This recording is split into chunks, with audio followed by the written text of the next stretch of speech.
बिस्मिल्लाहिर्रहमानिर्रहीम। अस्सलाम वालेकुम व्यूअर्स। 26th कॉन्स्टिट्यूशनल अमेंडमेंट की सेकंड एपिसोड के साथ मैं आपकी खिदमत में हाजिर हूँ।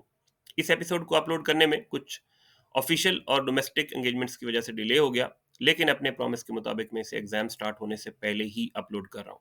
इस सिलसिले की पहली एपिसोड में हमने 26th कॉन्स्टिट्यूशनल अमेंडमेंट्स की कुछ प्रोविजंस को डिस्कस किया। रिमेनिंग प्रोविजंस को हम इस एपिसोड में डिस्कस करेंगे और फिर इसके बाद थर्ड एपिसोड में हम इसका एनालिसिस करेंगे। तो रिमेनिंग प्रोविजंस में पहली प्रोविजन जो है उसका ताल्लुक चीफ जस्टिस ऑफ पाकिस्तान की अपॉइंटमेंट से है, जिसका इख्तियार एक स्पेशल पार्लियामेंट्री कमेटी को दे दिया गया है, जो कि तीन सीनियर तरीन जजेस में से किसी एक को chief justice of Pakistan appoint करेगी।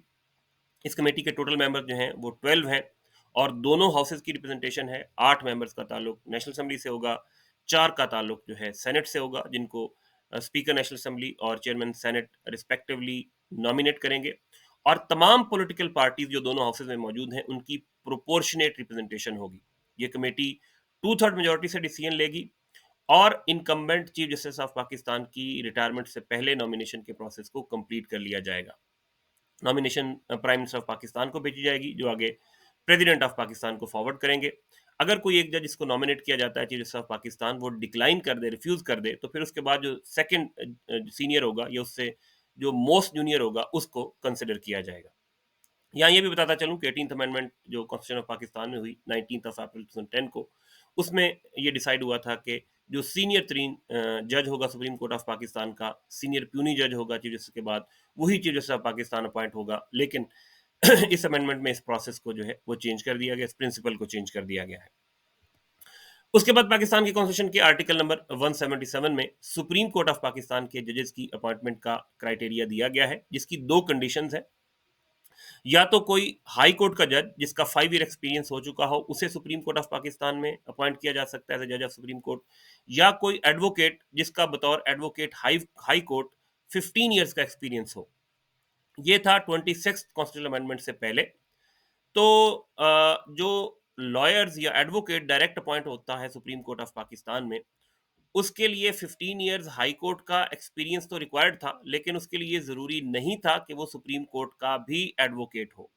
लेकिन अब 26th कॉन्स्टिट्यूशनल अमेंडमेंट में ये डिक्लेयर कर दिया गया है कि अगर कोई लॉयर, कोई advocate direct supreme court of Pakistan का जज अपॉइंट होता है, तो उसे 15 इयर्स एडवोकेट हाई कोर्ट के एक्सपीरियंस के साथ साथ सुप्रीम कोर्ट का एडवोकेट होना भी ज़रूरी होगा।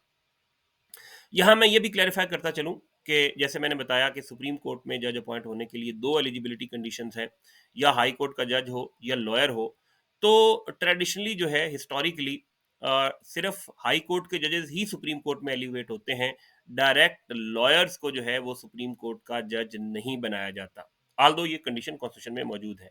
मेरी नॉलेज के मुताबिक जिसमें एक एक्सेप्शन है वो हमारे लाहौर हाई कोर्ट के एक जज थे मरहूम काजी मोहम्मद अमीन साहब। ये नवंबर 2014 में हाई कोर्ट के जज अपॉइंट हुए, मार्च 2019 में ये रिटायर हो गए 62 इयर्स की एज पे। लेकिन इनका सुप्रीम कोर्ट में एलिवेशन के लिए 5 साल का एक्सपीरियंस नहीं था। अप्रैल 2019 में इनको सुप्रीम कोर्ट ऑफ जज पाकिस्तान का जज अपॉइंट किया। जज आसिफ सईद खोसा साहब उस वक्त चीफ जस्टिस ऑफ पाकिस्तान थे। तो क्योंकि ये हाई कोर्ट वाला क्राइटेरिया तो मीट नहीं कर रहे थे, तो फिर इनको वो जो लॉयर का 15 इयर्स का एक्सपीरियंस वाला जो क्राइटेरिया है उसके मुताबिक इनको कंसिडर किया गया। उसके बाद फिर आर्टिकल 179 जो है वो रिटायरमेंट एज बताता है सुप्रीम कोर्ट के जजेस की। अब उसमें ये डिक्लेयर कर दिया गया है कि जो चीफ जस्टिस ऑफ पाकिस्तान है, उनकी जो टर्म लिमिट है वो 3 साल होगी। और 3 साल पूरी करने के बाद अपनी टर्म जो है वो, बेशक उनकी रिटायरमेंट एज ना भी आई हो 65 ईयर्स, उससे पहले भी अगर उसके 3 साल पूरे हो जाएंगे तो chief justice of Pakistan retire हो जाएंगे। यहाँ मैं ये भी बताता चलूँ कि पाकिस्तान कॉन्स्टिट्यूशन में जो फिफ्थ अमेंडमेंट हुई थी 1975 में भुट्टो साहब के दौर में, उसमें भी ये कहा गया था कि हाई कोर्ट का जो चीफ जस्टिस है वो 4 साल बाद, और सुप्रीम कोर्ट ऑफ पाकिस्तान के जो चीफ जस्टिस ऑफ पाकिस्तान है वो 5 साल अपनी टर्म पूरी करने के बाद रिटायर हो जाएंगे। उसके बाद सुप्रीम कोर्ट ऑफ पाकिस्तान की स्यू मोटो जुरिस्डिक्शन को खत्म कर दिया गया है under article 184 of the constitution of Pakistan, जिसमें सुप्रीम कोर्ट ऑफ पाकिस्तान की ओरिजिनल जुरिस्डिक्शन है। स्यू मोटो का मतलब होता है ऑन इट्स ओन मोशन। ये एक ऐसी सिचुएशन है जिसमें कोई कोर्ट केस किसी पार्टी के फाइल किए बगैर खुद ही टेकअप कर ले, तो आइन में पहले भी स्पेसिफिकली ये कोर्ट्स के पास जो है वो पावर नहीं थी। ये पावर जो है ये इंटरप्रिटेशन का जो प्रोसेस होता है, अदालत के पास ये इख्तियार होता है। ये जुडिशियल डिसीजन के थ्रू जो है कोर्ट्स ने ये पावर अज़्यूम की। तो अब कॉन्स्टिट्यूशन ऑफ पाकिस्तान में जो 26 कॉन्स्टिट्यूशनल अमेंडमेंट हुई है, उसमें इस को स्पेसिफिकली इस इख्तियार को जो है वो ख़त्म कर दिया है। अब जो है court supreme court of Pakistan कोई भी केस जो है वो ऑन इट्स ओन मोशन अपने तौर पे, इसको उर्दू में हम आज खुद नोटिस कहते हैं, वो नहीं ले सकेगी और सी मोटो पावर जो है वो सुप्रीम कोर्ट ऑफ पाकिस्तान की इस 26 कॉन्स्टिट्यूशनल अमेंडमेंट में खत्म कर दी गई है। उसके बाद सुप्रीम कोर्ट ऑफ पाकिस्तान में जो अपील है हाई कोर्ट के फैसलों के खिलाफ, वो हो सकती है under article 185 of the constitution of Pakistan. लेकिन हाई कोर्ट के हर फैसले के खिलाफ जो है वो सुप्रीम कोर्ट में अपील फाइल करने का इख्तियार नहीं है, राइट नहीं है, बल्कि स्पेसिफाइड नंबर ऑफ केसेस हैं जिनकी डिटेल पाकिस्तान की कॉन्स्टिट्यूशन के आर्टिकल 185 में दी गई है। उन्हीं केसेस पे जो है सुप्रीम कोर्ट ऑफ पाकिस्तान में अपील हो सकती है। तो पहले जो मॉनेटरी थ्रेशोल्ड था वो 50,000 था, 50,000 रुपए, जिनमें सब्जेक्ट मैटर हो किसी केस में तो उसके खिलाफ appeal supreme court of Pakistan में फाइल हो सकती थी हाई कोर्ट के फैसले के खिलाफ। अब उस मॉनेटरी थ्रेशोल्ड को इंक्रीज करके 1 मिलियन कर दिया गया है, 10 लाख कर दिया गया है। अगर 10 लाख से नीचे कोई सब्जेक्ट मैटर होगा और हाई कोर्ट डिसाइड करेगा तो उसके खिलाफ अब सुप्रीम कोर्ट ऑफ पाकिस्तान में अपील नहीं हो सकेगी। उसके बाद 1985 में पाकिस्तान के कॉन्स्टिट्यूशन में ये अमेंडमेंट 8वीं तरमीम जो हुई, उसमें सुप्रीम कोर्ट ऑफ पाकिस्तान को ये इख्तियार दिया गया कि अगर किसी एक हाई कोर्ट के पास कोई केस पेंडिंग है, तो सुप्रीम कोर्ट ऑफ पाकिस्तान एक हाई कोर्ट से वो केस किसी दूसरे हाई कोर्ट को ट्रांसफर कर सकती थी। लेकिन अब 26 कॉन्स्टिट्यूशन अमेंडमेंट में एडिशन ये किया गया है कि किसी दूसरे हाई कोर्ट के साथ साथ सुप्रीम कोर्ट वो केस खुद भी टेकअप कर सकती है, अपने आप को भी ट्रांसफर कर सकती है। यानी जो कोई केस किसी हाई कोर्ट में पेंडिंग है, वो सुप्रीम कोर्ट खुद भी सुन सकती है। उसके बाद आर्टिकल जो है 187 of the constitution of Pakistan, वो सुप्रीम कोर्ट ऑफ पाकिस्तान को ये इख्तियार देता है कि वो अपने जो ऑर्डर्स हैं उनकी इम्प्लीमेंटेशन के लिए या पाकिस्तान में जस्टिस अपहोल्ड करने के लिए कोई ऑर्डर कर सकती है, कोई डायरेक्शन दे सकती है, किसी भी शख्स को सुप्रीम कोर्ट ऑफ पाकिस्तान में जो है वो पेश करने के लिए कह सकती है।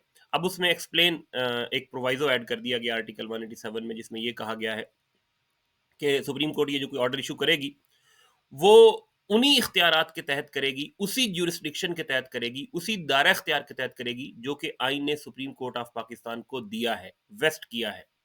यानी अपने दायरा इख्तियार से, अपनी ज्यूरिस्डिक्शन से बाहर जो है सुप्रीम कोर्ट ऑफ पाकिस्तान कोई ऑर्डर, कोई डायरेक्शन, कोई एग्जीक्यूशन जो है प्रोसेस वो इनिशिएट नहीं करेगी। उसके बाद सुप्रीम कोर्ट ऑफ पाकिस्तान में जो one of the most significant जो एस्पेक्ट्स हैं करंट कॉन्स्टिट्यूशनल अमेंडमेंट के, उसमें सुप्रीम कोर्ट ऑफ पाकिस्तान में कॉन्स्टिट्यूशनल बेंचेस जो हैं वो किए गए, एस्टेब्लिश किए गए हैं। कॉन्स्टिट्यूशनल बेंचेस जो हैं ये जुडिशल कमीशन ऑफ पाकिस्तान जो है वो नॉमिनेट करेगा और कुछ जो ज्यूरिस्डिक्शंस हैं, कुछ दायरा इख्तियार हैं, कुछ नेचर ऑफ केसेस हैं, जो सिर्फ ये कॉन्स्टिट्यूशनल बेंचेस सुन सकेंगे। अब वो कौन से केसेस हैं जो कॉन्स्टिट्यूशनल बेंचेस सुनेंगे? उनमें सबसे पहले वो केसेस जिनका ताल्लुक आर्टिकल 184 से है। आर्टिकल 184 में पाकिस्तान की सुप्रीम कोर्ट की ओरिजिनल ज्यूरिस्डिक्शन है, यानी जो केसेस डायरेक्ट सुप्रीम कोर्ट में फाइल हो सकते हैं। वो दो तरह के केसेस हैं। अगर कुछ गवर्नमेंट्स में आपस में डिस्प्यूट्स हो, प्रोविंशियल गवर्नमेंट में, फेडरल गवर्नमेंट में, इन गवर्नमेंट्स का आपस का डिस्प्यूट हो, तो वो भी सुप्रीम कोर्ट सुन सकता है। या फिर आर्टिकल 199 में जो हाई कोर्ट्स की पावर्स हैं, हाई कोर्ट का जो रिट जारी करने का इख्तियार है, वो सुप्रीम कोर्ट खुद भी टेकअप कर सकता है अगर मैटर जो है कोई फंडामेंटल इंपॉर्टेंस का हो। तो अब ये जो ओरिजिनल जुरिस्डिक्शन के दोनों तरह के केसेस हैं, अब वो सुप्रीम कोर्ट का कोई और बेंच नहीं बल्कि कॉन्स्टिट्यूशनल बेंच सुनेगा।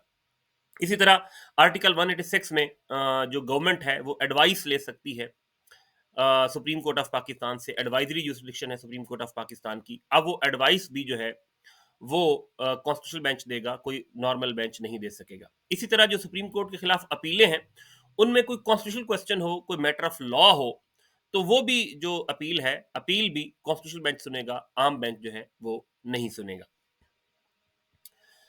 उसके बाद पाकिस्तान के कॉन्स्टिट्यूशन के आर्टिकल नंबर 193 में हाई कोर्ट के जजेस की अपॉइंटमेंट का क्राइटेरिया दिया गया था।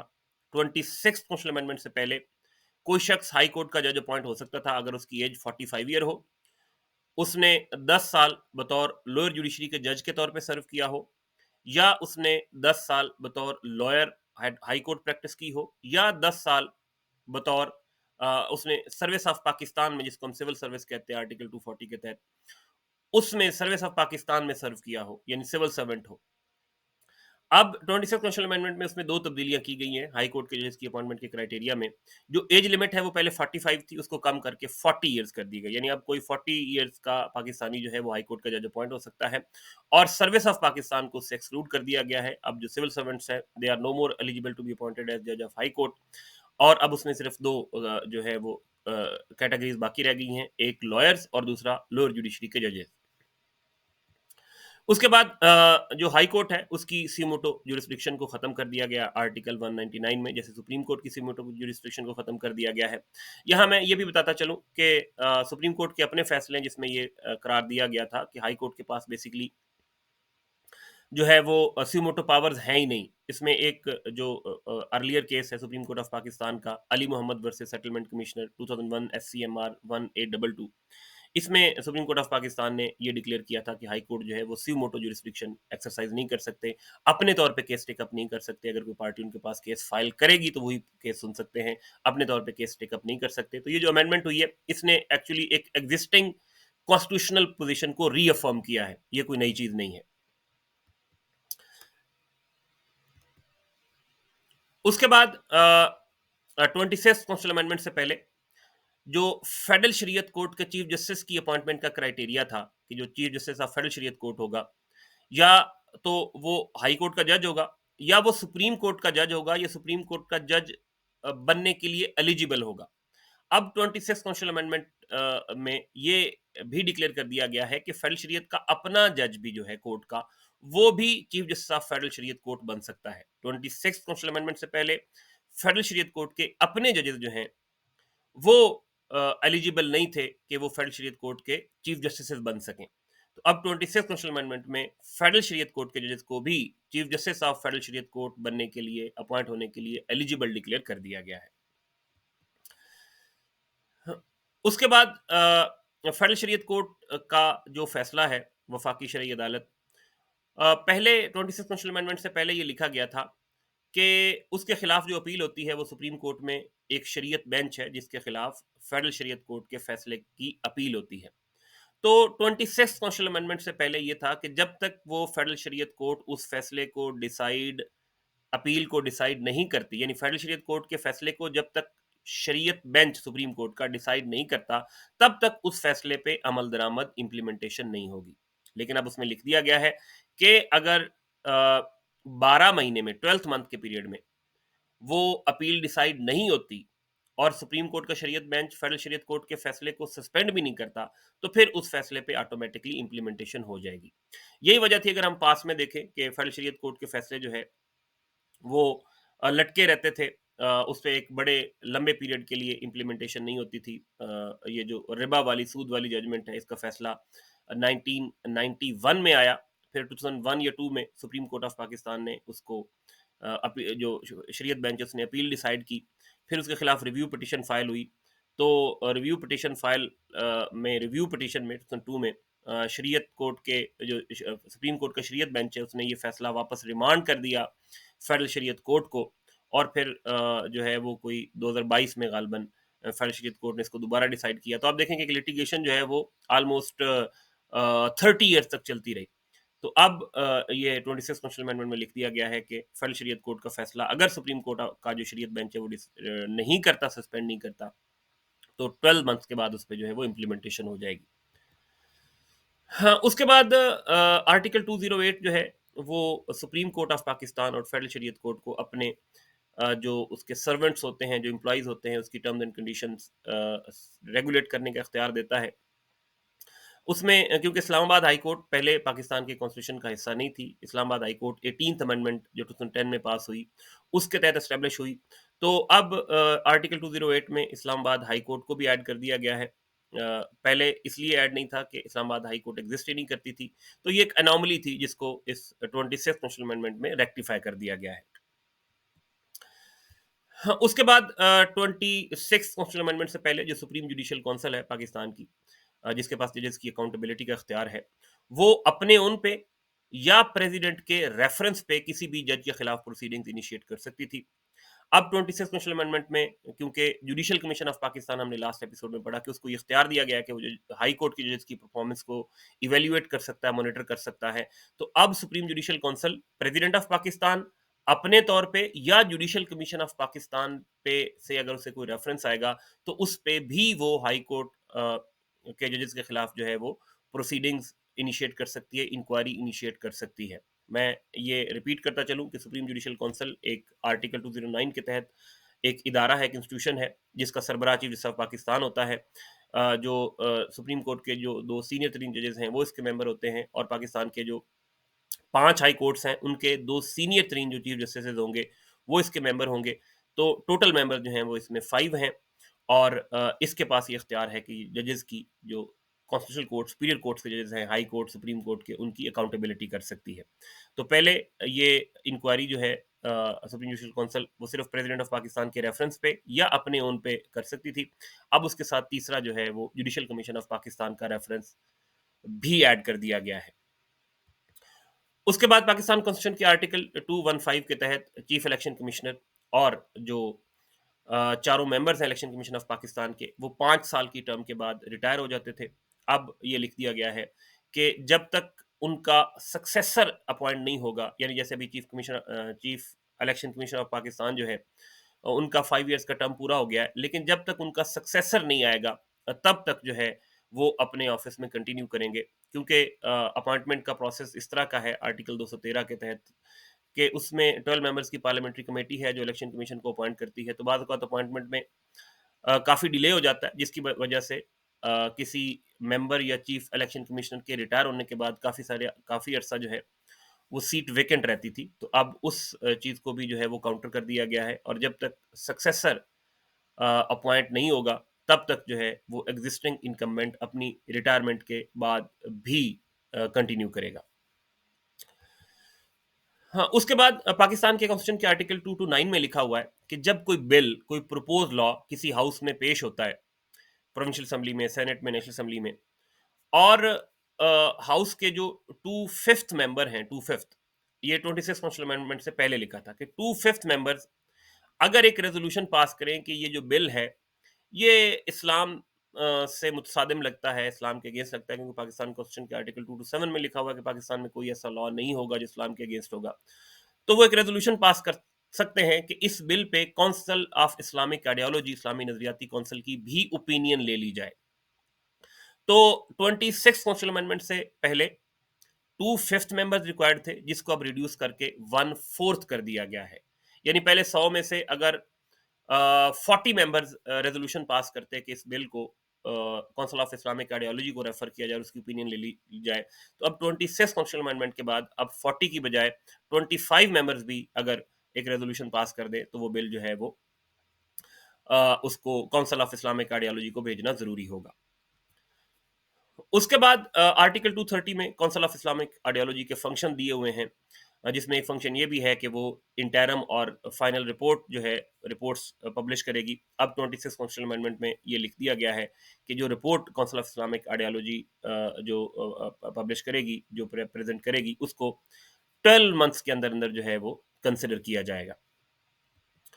उसके बाद जो कॉन्स्टिट्यूशनल ऑफिसेज हैं उन्हें एज्यूम करने से पहले ओथ लेना पड़ता है, हल्फ लेना पड़ता है, और वो कॉन्स्टिट्यूशन में दिया हुआ है कि किस ऑफिस का हल्फ या ओथ कौन लेगा। कॉन्स्टिट्यूशन के स्केड्यूल 3 में वो ओथ का टेक्स्ट भी दिया हुआ है। तो पहले कॉन्स्टिट्यूशन में लिखा हुआ था कि जिस शख्स ने ओथ लेना है, जिस ऑफिस होल्डर ने ओथ लेना है, अगर वो किसी वजह से भी अवेलेबल नहीं है तो वो कोई अपना रिप्रेजेंटेटिव नॉमिनेट कर सकता है, जो कि उसकी जगह पे, यानी प्रेसिडेंट ऑफ पाकिस्तान ने अगर ओथ लेना है और प्रेसिडेंट ऑफ पाकिस्तान किसी वजह से अवेलेबल नहीं है, ओथ नहीं ले सकते, तो वो किसी को भी नॉमिनेट कर सकते थे कि वो ओथ ले ले। जैसे चीफ मिनिस्टर का ओथ गवर्नर ने लेना है, तो अगर गवर्नर अवेलेबल नहीं है तो गवर्नर किसी और को नॉमिनेट कर सकता था कि वो चीफ मिनिस्टर से ओथ ले ले। लेकिन लास्ट 2022 में बेसिकली प्रेसिडेंट ऑफ उस वक्त के पाकिस्तान ने और गवर्नर्स ने कुछ पॉलिटिकल डिफरेंसेस की वजह से ओथ लेने से रिफ्यूज कर दिया था, सीएम से और पीएम से। तो एक बड़ी कंट्रोवर्सी क्रिएट हुई। तो अब ये कॉन्स्टिट्यूशन में लिख दिया गया है कि जिसने ओथ लेना है, अगर वो अवेलेबल नहीं है, तो फेडरल लेवल पे चीफ जस्टिस ऑफ पाकिस्तान और प्रोविंशियल लेवल पे चीफ जस्टिस हाई कोर्ट किसी को भी नॉमिनेट कर सकते हैं कि जिसने ओथ लेना है, अगर वो अवेलेबल नहीं है या वो नहीं ले रहा ओथ किसी भी वजह से, तो फिर जो चीफ जस्टिस ऑफ पाकिस्तान या चीफ जस्टिस हाई कोर्ट्स का नॉमिनी होगा वो ओथ लेगा। लाइक अगर गवर्नर ने ओथ लेना है, गवर्नर पंजाब ने, चीफ मिनिस्टर पंजाब से ओथ लेना है और गवर्नर पंजाब किसी वजह से ओथ नहीं लेना चाह रहे हैं या नहीं ले पा रहे हैं या अवेलेबल नहीं है या कोई और भी रीज़न है, तो फिर जो है वो chief justice of Lahore high court को अप्रोच किया जाएगा और वो जिसको भी नॉमिनेट करेंगे, वो चीफ मिनिस्टर से ओथ लेगा। उसके बाद पाकिस्तान कॉन्स्टिट्यूशन का आर्टिकल जो 259 है, वो इख्तियार देता है फेडरल गवर्नमेंट को कि वो जिन लोगों की कुछ एक्सेप्शनल परफॉर्मेंस है, जिनका कंट्रीब्यूशन है स्टेट और सोसाइटी की तरफ, उनको अवार्ड्स दे सकते हैं।